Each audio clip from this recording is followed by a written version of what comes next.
ગાંધીનગરના રક્ષા શક્તિ બ્રિજ નીચે લાખોના ખર્ચે બનેલું ફ્રી પાર્કિંગ યાદ છે?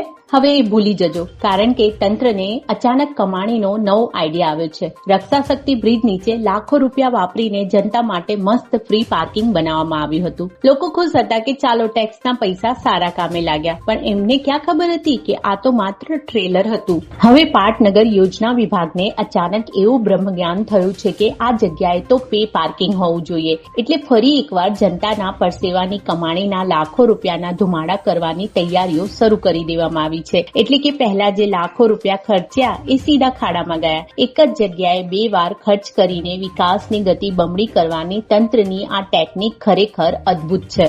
કમાલની વાત તો એ છે કે પ્રજાના ટેક્સના પૈસે જ આખી વ્યવસ્થા ઊભી થાય છે અને પાછું ત્યાં વાહન મૂકવા માટે પ્રજાએ પોતાના ખિસ્સા ઢીલા કરવાના.